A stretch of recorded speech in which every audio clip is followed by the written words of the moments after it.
Most welcome to Fatima organic chem. अस्सलाम वालेकुम students. आज की टॉपिक है पोलर प्रोटिक सॉल्वेंट और अपोलर एप्रोटिक सॉल्वेंट। प्रोटिक सॉल्वेंट और एप्रोटिक सॉल्वेंट, लेकिन उससे को बताने से पहले आपको कुछ बेसिक चीज़ बता दें जिससे आपको और क्लियरेंस हो जाए समझने में। आप तो जानते हैं सॉल्यूशन क्या होता है, बचपन से पढ़ते हुए आए हैं। Homogeneous mixture of solute and solvent. Solute और सॉल्वेंट का जो होमोजीनियस मिक्सचर होता है उसी को आप सॉल्यूशन कहते हैं। सॉल्वेंट को क्लासिफाई कर सकते हैं दो टाइप्स में, पोलर सॉल्वेंट और बताएं दूसरा non polar solvent. Polar solvent क्या होता है? वैसा मॉलिक्यूल,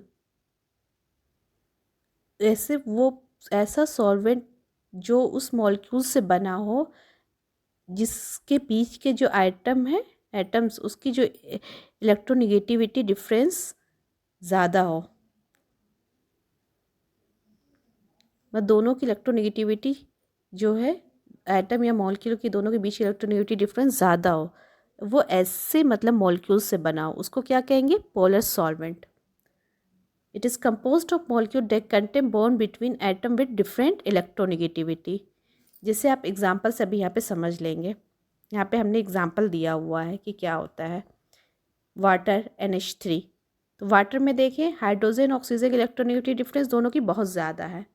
और इसमें देखें NH3 में भी नाइट्रोजन हाइड्रोजन की इलेक्ट्रोनेगेटिविटी बहुत ज़्यादा है। तो इसी को आप कहेंगे, क्या कहेंगे? पोलर सॉल्वेंट कहेंगे। और अब देखिए नॉन पोलर सॉल्वेंट क्या होता है। नॉन पोलर सॉल्वेंट वो होता है जो ऐसा सॉल्यूशन, वो ऐसे मॉलिक्यूल से बना हो जिसके बीच की इलेक्ट्रोनेगेटिविटी डिफरेंस जो है या तो सेम हो, बिल्कुल ही सेम हो, या तो बहुत ज़रा सा डिफरेंस हो, ज़्यादा डिफरेंस, इलेक्ट्रोनेगेटिविटी डिफरेंस ज़्यादा मॉलिक्यूल के बीच या एटम के बीच में ज़्यादा इलेक्ट्रोनेगेटिविटी डिफरेंस ना हो, उसको क्या कहेंगे? Non polar solvent. ऐसा सॉल्वेंट जिसके मॉलिक्यूल या एटम के बीच की इलेक्ट्रोनेगेटिविटी डिफरेंस ज़्यादा ना हो, उसको कहेंगे नॉन पोलर सॉल्वेंट। समझ में आ रही है ना बात आपको कि क्या होता है? नॉन पोलर सॉल्वेंट को आप जो है फर्दर क्लासीफाई नहीं कर सकते, इसकी क्लासिफिकेशन नहीं होगी। जैसे नॉन पोलर सॉल्वेंट में आपका हो सकता है मीथेन CH4, क्लोरीन हो सकता है। क्लोरीन देखो, दो क्लोरीन आइटम से बना, दोनों की इलेक्ट्रोनेगेटिविटी डिफरेंस तो होगी नहीं। CH4 कार्बन हाइड्रोजन के बीच की भी इलेक्ट्रोनेगेटिविटी ज़्यादा नहीं होती है, इसलिए इसको नॉन पोलर सॉल्वेंट कहते हैं। और point to be noted, non polar solvent को आप क्लासीफाइड फर्दर नहीं कर सकते, लेकिन पोलर सॉल्वेंट को आप कैन भी फर्दर क्लासीफाई कर सकते हैं। किसमें कर सकते हैं? प्रोटिक एंड अप्रोटिक सॉल्वेंट, जो आज की मेन टॉपिक है, प्रोटिक एंड अप्रोटिक सॉल्वेंट। अब बताएं आप प्रोटिक अप्रोटिक सॉल्वेंट क्या होते हैं, ये आप खुद सोच के बताएं। प्रोटिक सॉल्वेंट ये वो सॉल्वेंट है जो हाइड्रोजन दे सकता है, मतलब ये क्या कर सकता है? आपको हाइड्रोजन दे सकता है। प्रोटिक सॉल्वेंट वो सॉल्वेंट जो हाइड्रोजन दे सकता है, और एप्रोटिक मतलब नहीं दे सकता है, ये वो सॉल्वेंट होते हैं जो हाइड्रोजन नहीं दे सकता है। प्रोटिक मतलब hydrogen atom is connected directly to an electronegative atom form. Polar protic solvent में क्या होता है? हाइड्रोजन वो इसलिए दे सकता है क्योंकि हाइड्रोजन जो है वो मोस्ट इलेक्ट्रोनेगेटिव एटम जैसे ऑक्सीजन या फिर नाइट्रोजन या फ्लोरीन से कनेक्ट होता है। पोलर प्रोटिक सॉल्वेंट हाइड्रोजन इसलिए देते हैं क्योंकि हाइड्रोजन मोस्ट इलेक्ट्रोनेगेटिव एटम जैसे ऑक्सीजन, फ्लोरीन या नाइट्रोजन से डायरेक्टली कनेक्ट होता है। और जबकि पोलर एप्रोटिक सॉल्वेंट में हाइड्रोजन ऑक्सीजन और नाइट्रोजन के साथ डायरेक्टली कनेक्ट नहीं होता है। समझे बात को? Polar aprotic solvent hydrogen oxygen और नाइट्रोजन के साथ डायरेक्टली कनेक्ट नहीं होता है, और प्रोटिक में क्या होता है? डायरेक्टली कनेक्ट होता है। ये मेन डिफरेंस है ये दोनों में है।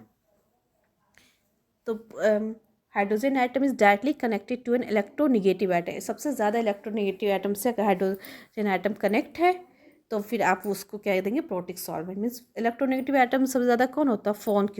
फोन कहते हैं उसको। मीन्स F से फ्लोरीन, ऑक्सीजन, N से नाइट्रोजन, और सब तो इतना ज़्यादा इलेक्ट्रोनेगेटिव होता नहीं है, और सब इतना इलेक्ट्रोनेगेटिव होता नहीं है, तब आप इसको कह सकते हैं अप्रोटिक सॉल्वेंट।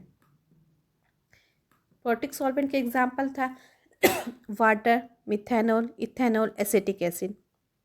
और एप्रोटिक सॉल्वेंट का एग्जांपल आप दे सकते हैं एसीटोन, डाइमिथाइल सल्फोनेट, इसको क्या कहेंगे डाइमिथाइल सल्फोनेट, या फिर टेट्राहाइड्रोफुरान, यहाँ पे ऑक्सीजन लगा इसको कहते हैं टेट्राहाइड्रोफिनाइल, या फिर ये भी एग्जांपल हो सकता है एन एन डाइमिथाइल फॉर्माइल। आप ऐसे समझिए एच का स्ट्रक्चर देखिए, मीन्स वाटर क्या था प्रोटिक सॉल्वेंट, इसका स्ट्रक्चर आप देखिए। ऑक्सीजन जो है यहाँ पे, ऑक्सीजन यहाँ पे हाइड्रोजन से जो है इलेक्ट्रॉन छीन लेता है, ऑक्सीजन अपने पास इलेक्ट्रॉन खींचेगा, तो इसलिए ऑक्सीजन तो इधर से भी इलेक्ट्रॉन खींचेगा और इधर से भी इलेक्ट्रॉन खींचेगा। ऑक्सीजन जो है दोनों तरफ से अपने पास इलेक्ट्रॉन खींचेगा, दोनों तरफ से चार्ज जनरेट हुआ इसलिए पोलर हुआ। पोलर मीन्स चार्ज जनरेट हुआ तो वो पोलर हुआ, सिंपल सी बात है। ऑक्सीजन में बहुत ज़्यादा दम होता है, हाइड्रोजन से इलेक्ट्रॉन छीन लेगा और H+ निकाल देगा। ऑक्सीजन में तो फोन जो या तो फ्लोरीन या तो ऑक्सीजन या तो नाइट्रोजन में बहुत ज़्यादा दम होता है, वो करता क्या है, वो ऑक्सीजन से इलेक्ट्रॉन, वो जो हाइड्रोजन से इलेक्ट्रॉन छीन लेगा और H+ बाहर निकाल देगा, इसी को कहते हैं प्रोटिक सॉल्वेंट। बट कार्बन में इतना दम नहीं होता है, ये इलेक्ट्रॉन नहीं छीन सकता। तो अगर जो कार्बन से कनेक्ट होता है, जैसे कार्बन से हाइड्रोजन कनेक्ट है या फिर क्लोरीन 2 कनेक्ट है, तो इससे तो इलेक्ट्रॉन छीन नहीं सकता, क्लोरीन से इलेक्ट्रॉन नहीं छीन सकता, या कार्बन हाइड्रोजन से बहुत तेज़ी से इलेक्ट्रॉन नहीं छीन सकता है, इसलिए इसको एप्रोटिक सॉल्वेंट कहते हैं। सिंपल वे में आप ये कह सकते हैं, अगर हाइड्रोजन फोन से कनेक्ट है तो वो प्रोटिक सॉल्वेंट हो गया। फोन मतलब फ्लोरीन ऑक्सीजन या नाइट्रोजन से कनेक्ट है तो वो प्रोटिक सॉल्वेंट हो गया। और अगर हाइड्रोजन जो है डायरेक्टली फोन से कनेक्ट नहीं है तो वो हो गया तुम्हारा एप्रोटिक सॉल्वेंट।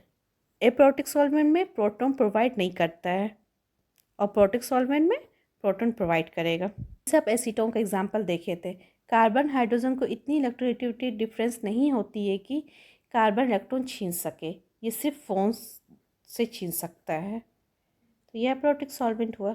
अगर आपको वीडियो पसंद आ रही है please like and subscribe. Thanks a lot.